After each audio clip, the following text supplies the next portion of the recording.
నల్గొండ జిల్లా నాగార్జునసాగర్లో జరిగిన ఘోర రోడ్డు ప్రమాదం నలుగురిని బలిగొంది. రోడ్డుపై అదుపు తప్పి పడిపోయిన ట్రాక్టర్ను తీసేందుకు ప్రయత్నిస్తున్న వారిపైకి ఓ లారీ దూసుకెళ్లింది. ఘటనలో నలుగురు ప్రాణాలు కోల్పోయారు. నల్గొండ జిల్లాలో ఘోర రోడ్డు ప్రమాదం జరిగింది. నాగార్జునసాగర్ దయ్యాలగండి వద్ద సాగర్ వైపు వెళ్తున్న గడ్డి ట్రాక్టర్ అదుపు తప్పి బోల్తా పడింది. ట్రాక్టర్ కింద డ్రైవర్ చిక్కుకుపోయాడు. ఈ ప్రమాదంతో హైదరాబాద్ నాగార్జునసాగర్ రోడ్డుపై వాహనాల రాకపోకలు నిలిచిపోయాయి. ప్రమాద విషయాన్ని తెలుసుకున్న పోలీసులు, ఇతర వాహనదారులు, బాటసారులు ట్రాక్టర్ను రోడ్డుపై నుంచి తప్పించసాగారు. అదే సమయంలో నాగార్జునసాగర్ వైపు నుంచి ఓ లారీ వేగంగా గుంపుపైకి దూసుకొచ్చి వారందర్నీ ఢీకొట్టింది.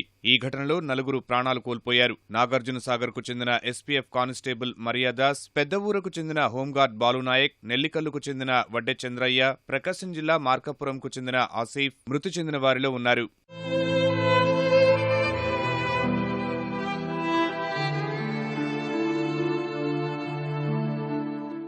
ఘటనలో పలువురికి తీవ్ర గాయాలయ్యాయి. మృతదేహాలను సాగర్లోని కమలానెహ్రూ ఆసుపత్రికి తరలించారు.